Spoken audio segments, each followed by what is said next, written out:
Jose, welcome to the Devico Breakfast Bar. Great to see you this morning. I wonder if you could tell us a little bit about yourself and your role and your journey to becoming a CTO.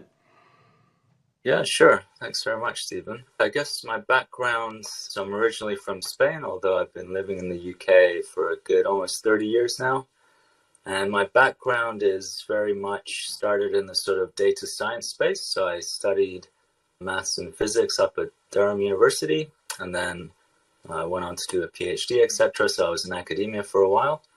And then I came down to London and went into industry, starting with sort of data science type roles. So started working in the early days of smart meters, etc., with an interesting startup, and built up a sort of suite of electricity and energy monitoring tools for customers for large utility.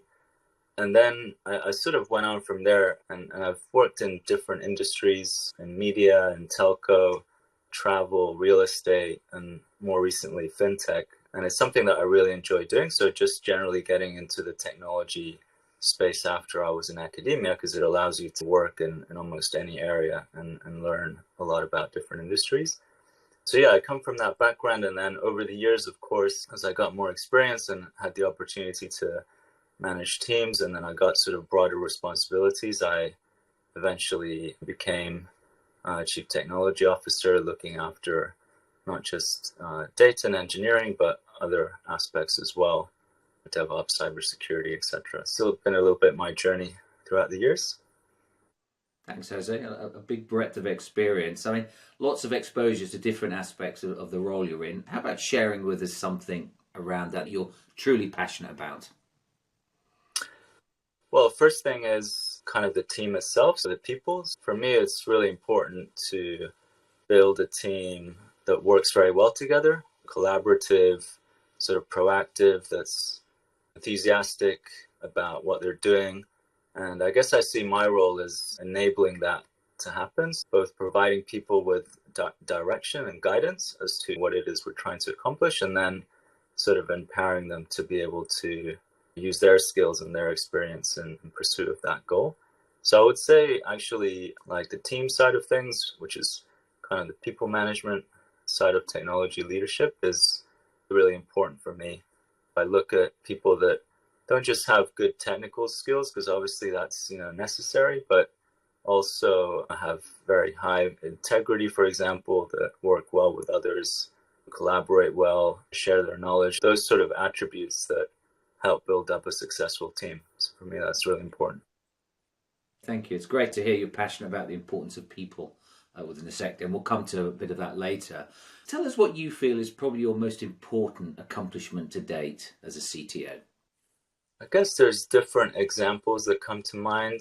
Recently, when I was working at Mode, I came in and had to do a little bit of a sort of turnaround exercise. So I inherited a team that had been a previous restructure. I inherited a team that I really had to focus on remotivating and providing guidance as to where we were going to next, and focus on delivery, which was definitely, I would say, challenging.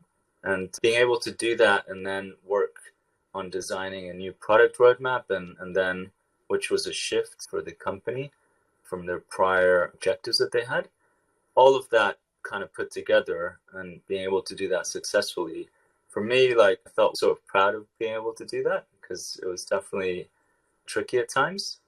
I guess maybe looking a bit sort of further back, I did enjoy, though I wasn't CTO at the time, but the work I did at Sky, which sort of impacted millions of customers, helped develop the big data platform over there and support their big brand products. I think that's also a highlight, I would say.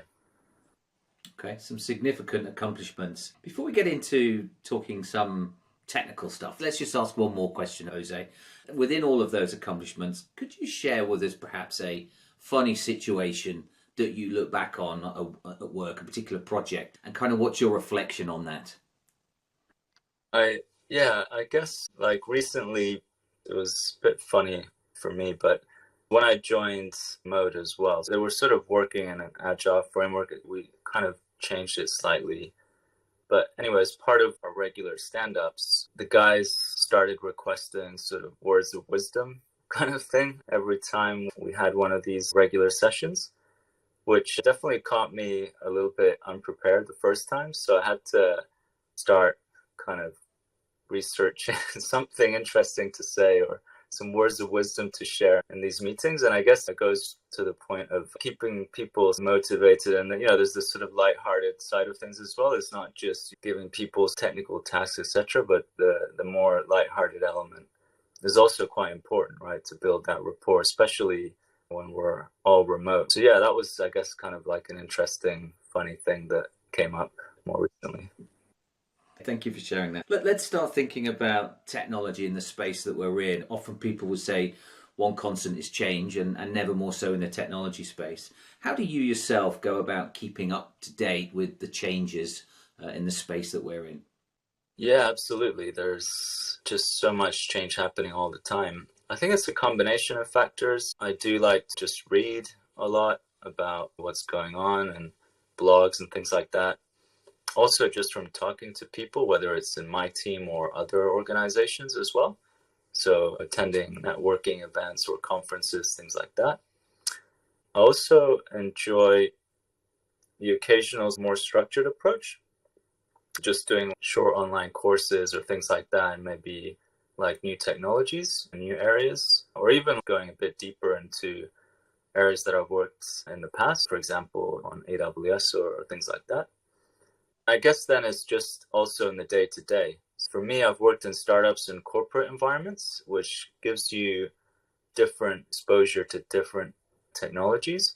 It was quite nice more recently going back to a smaller organization, because then you are much closer to the day to day. And I was very involved in a lot of the technologies, and also like considering what would be best to use in different cases, and really like going into a lot of granular detail on these things. For me, it's also quite an interesting learning experience that I didn't necessarily get in other corporate roles in big organizations, where the role is much more strategic, but you lose a little bit of that detail, day-to-day kind of exposure.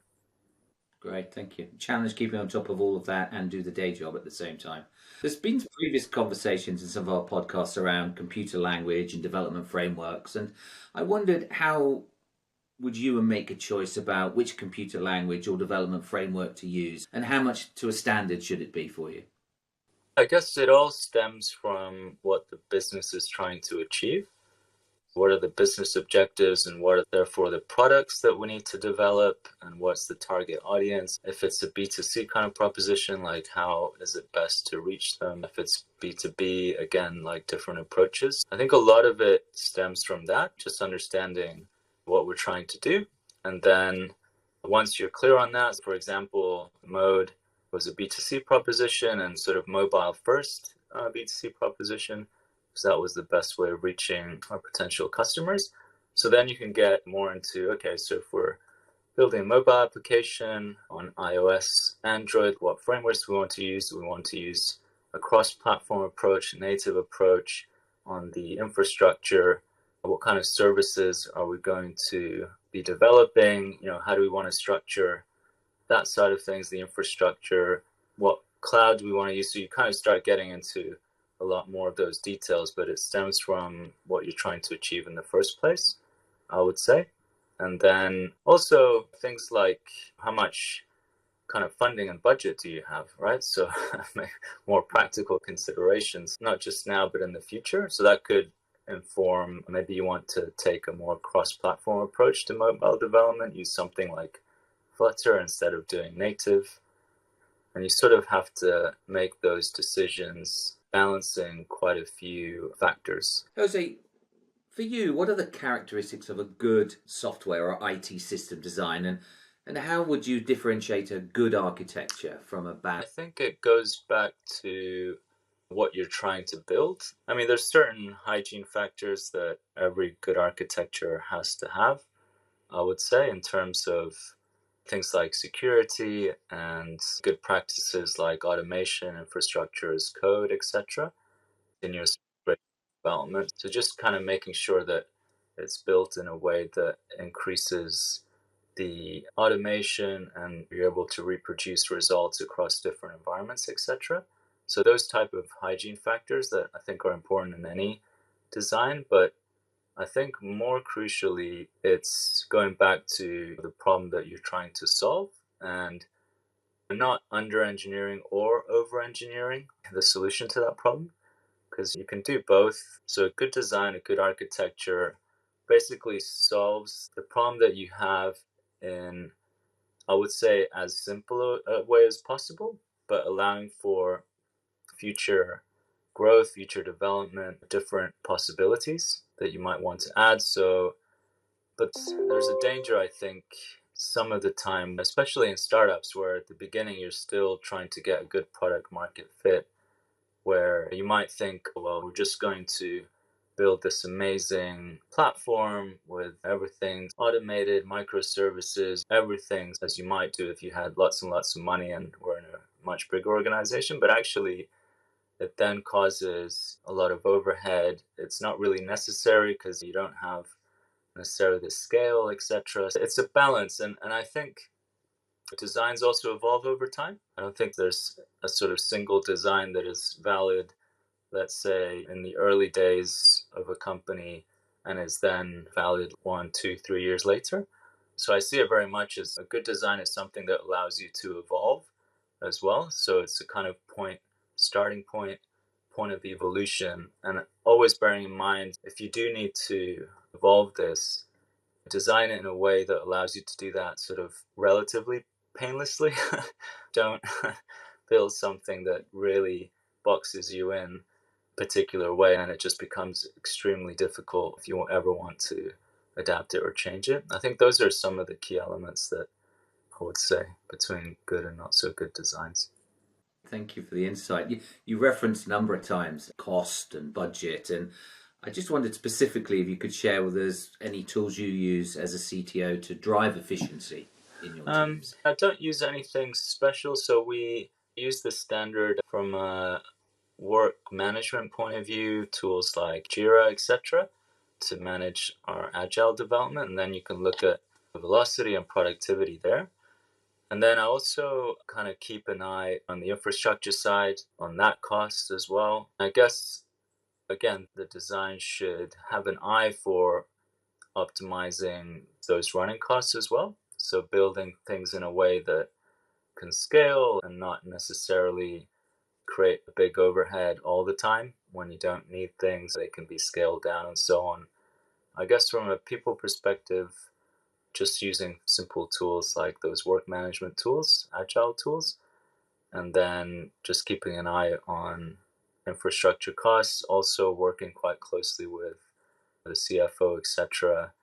When you look more broadly across the whole organization and all the different tools and systems that everyone's using, trying to make sure that there's a rational approach there, there's a process, you follow some principle in terms of when you're onboarding a tool, what is it that you're looking for in this piece of software that will fit in with what you have or won't create unnecessary overhead. So providing the rest of the organization with that view as well, because actually a lot of the IT spend and sort of software spend is outside of the tech team. For me, that's also really important to work with other areas of the business on that. I think in your passion, you talked a lot about collaboration and you've referenced leading people a lot as a CTO. I want to move into thinking about developers and people and perhaps some advice. What would you recommend to developers who are wanting to expand their skills? Yeah, I think most of the opportunities will come in your day to day, like in your place of work, I would say. So try to get involved with interesting projects that are available within your organization, because that will be where you learn the most from a practical point of view. And there's usually always, whether it's big opportunities in big organizations or maybe like small proof of concepts that you might discuss with your manager to do. I think there's always opportunities to do that wherever someone's working. Then obviously there's the more like formal like training side of things. If you're interested in learning more on sort of cloud technologies or particular programming framework or AI or something, then there's tons of kind of good courses out there to learn. And then seeking people, whether it's colleagues or also mentors outside of your organization that can help you develop in those areas. Reading, I mentioned before, there's lots of interesting blogs out there as well of people that work in different fields that you can learn from. In this day and age, it's so much easier to learn anything because there's just so many resources available. So I think it probably mostly boils down to the person making a little bit of a plan of action for themselves. If you're interested in developing your skills in an area, just write a little plan, maybe a little schedule of how much time you're going to spend on these things, and then putting it into practice. I think there's lots of opportunities these days to do that. Lots of importance around developing the technical portfolio of skills. Absolutely right, the technical competence. But how important would you say it is to developers to expand their interpersonal skills?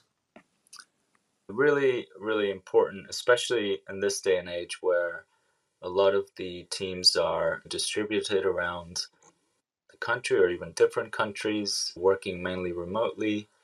The ability to work in that way, I think, really draws on those interpersonal skills, both being able to sort of write and maintain good code, but also having those conversations, those chats in the regular meetings, making sure that you're sharing things, also that you're raising things proactively, because it's much more difficult. If you were all in the office, it'd be very easy to say, oh, I noticed this and just have a quick chat about it. But when you're working remotely, you have to make more of a conscious effort of, okay, I'm going to raise this and so on. So, yeah, being able to do that. And I think you do have to make a bit more of an effort when it's remote working to create that sort of engaging environment and an engaging team. So people that help support that, because it can't just be like one person that's trying to create this engaged team. Like everyone needs to play their part as well. I think it's really important. Um, Both communication and collaboration are really critical this day and age. Okay. And how do you go about choosing those specialists for your team? We talked before about the balance between technical competence and the importance of the kind of interpersonal skills. What approach do you take to selecting and choosing those specialists? We do have some technical case studies and we have some technical discussions with candidates to join the team. That's certainly an element of it to make sure that they fit in well from that point of view. And then I guess the culture and value side of things. So, how well will they work within the team? We usually organize some chats with different people in the team so they can both, because it's very important for the candidate as well to understand the team Yeah. that they would be potentially working in. So it's a mutual thing. So it's always good to make sure that there's a good mutual fit. Just give them the opportunity to meet some members of the team, ask some questions on what we do day to day, how we deal with various things. And likewise, we can ask them a bit on their experience and things like that. So just giving the candidates the ability to really understand the environment, the team culture that we have. I mean, it's nothing too, I suppose, sophisticated, but it's just making sure that that's part of the process. Yeah, but hard and critical within the context of the great resignation, talent scarcity. I mean, how difficult are you finding it to get hold of good specialists these days? It is difficult in the sense that there's also a lot of competition, I suppose, for talent and relative scarcity of talent. For me, I've never really had too much of an issue. I um, try to inspire people with what we're doing, get them motivated and inspired by that.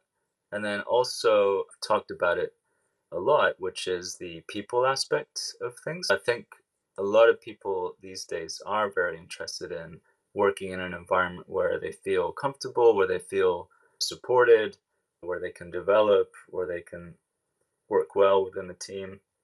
I've always, for example, had for all my team put in place personal development plans for the year to help them understand what they want to achieve and then make sure we're making progress towards that and things like that. I think if you genuinely care about the people in your team and the people that you're looking after, then I think people can sense that. It sort of, I think, is an advantage when you are talking to potential candidates. And that availability of candidates and discussions with those, was it that took you down the route of IT outsourcing? Yeah, so there was a few different reasons. One is the sort of lead times as well of getting people with particular skills and backgrounds into the team. The flexibility as well. So if you have like potentially a project with a clearly defined scope or say a few months long, you might not necessarily need a permanent position for that. So you get more flexibility on the outsourcing side. For us, from a startup point of view, the cost also plays a factor in terms of where you would look for outsourcing in the UK or outside the UK. But then also the skills that you find in a lot of places are actually of very high standards. So you can find very good quality engineers as well to help with your project. It's a combination of all those things, and these days, because pretty much 95% of the work is remote, it's not such a big issue. The fact that you've outsourced somewhere that's not necessarily near the office or even in the same country as other people. So. Yeah, so many more benefits to outsourcing IT than just the availability of candidates. That hybrid working model fits all of those challenges you've described. What would you say are some of the potential drawbacks of IT outsourcing then? I guess there's always a challenge of making sure that they integrate well within the team. And I would say, just in general, for contractors and outsourcing as well, just that integration piece of fitting them into the team well, making sure that they sort of take on that team spirit, that team mentality, because it is slightly different, right? If a permanent member of staff sort of has that a little bit more compared to maybe a contractor that might not be there for the sort of longer term or might be there for a shorter period of time. So it's that would be part of it. Also, in terms of finding the right partner for outsourcing as well, so that comes with its own challenges because a lot of the time it's outside of the country and it's sort of difficult. The sort of selection process and things like that can be more difficult and present various challenges. For example, just very simply, if companies that are based outside of the UK, also from a legal perspective, there's more challenges in terms of engaging business terms, etc. So there's a few things to take into consideration as well when you're looking to outsource. Yeah. Yeah.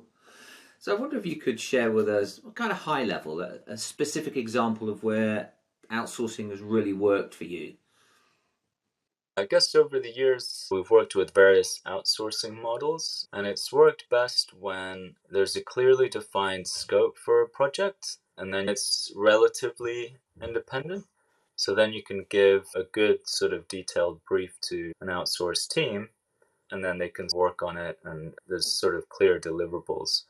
I've also worked in the sort of team augmentation model, which can also work well.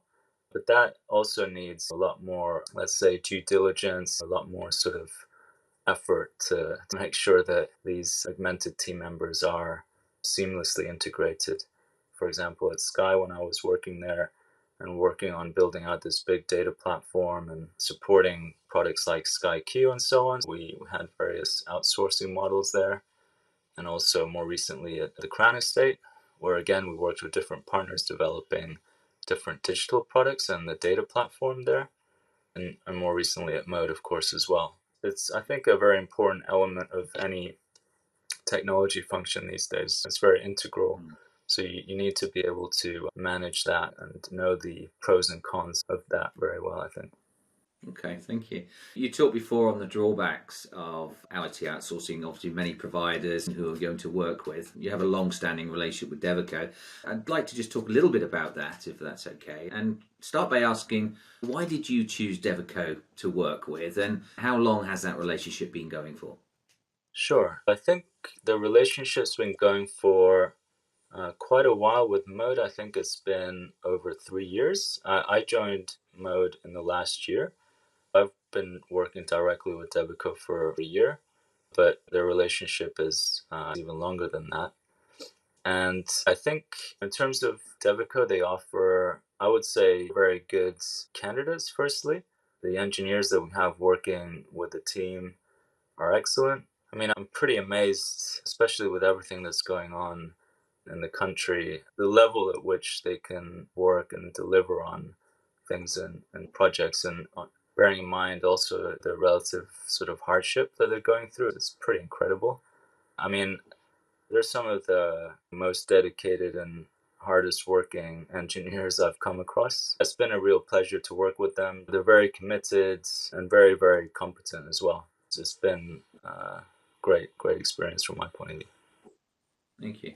And as you've been through the process of looking at different providers and competitors and locations of IT outsourcers, are there any that you might advise to our audience that potentially, and I don't mean a company name, but I mean potentially a location that you perhaps wouldn't choose, and what the reasons for that might be? I don't know about a specific location, but I suppose bear in mind things like the support model that you have in place as well with an outsourcing organization. So again, there I think Devico is very good. Oleg and his team provide a lot of support, and whenever any issues have come up, they've been very quick to respond, very transparent. And any outsourcing organization, the level of support you get, as well as obviously the engineering teams, is very important. And then it comes down to, I guess, how comfortable you are working with companies in certain jurisdictions, like in certain countries. So some people might have a view that they might only work with companies in the EU, for example, because it gives them a certain risk profile, or they might not work with organizations from other countries, depending on their risk appetite or potentially legal objections and things like that. But I've worked with outsourced companies even further out, India, Philippines, all around the world. And I think in general, if you find a good partner, there's kind of good engineers pretty much everywhere around the world. It's more about finding the right partner, making sure you're comfortable with that and the support and so on. And yeah, I mean, I don't think there was any in particular that I would sort of not like. Okay. Okay, thank you.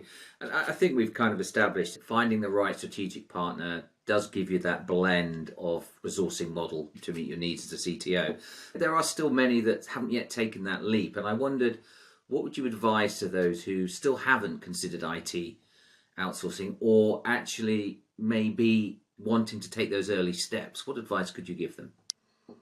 I guess there definitely will be some companies that prefer more in-person, in-house kind of teams, people actually coming to the office and having that really in-person presence. But I think for a lot of companies these days, they're more comfortable and familiar with remote working. So then that already puts them in a place where they can start considering outsourcing. You don't necessarily have to outsource for everything, but potentially for some, like I mentioned before, I think the two main use cases are probably when there's specific projects that you might want to get off the ground, which only take a certain amount of time. That's a good opportunity to try outsourcing. And then also flexible team augmentation. So that's potentially another low risk way of doing it, because you can just add like one engineer to begin with to your team, or just try and see the formula or the solution that works best for you without a very big commitment in terms of money or time or anything. Yeah, I think those are the two main cases. Good. Thank you very much. Well, listen, Jose, thank you for being the CTO in the Devico hot seat today. Great to have your insight, and thank you for sharing what you have done with us. No problem. It's a pleasure. Thanks very much.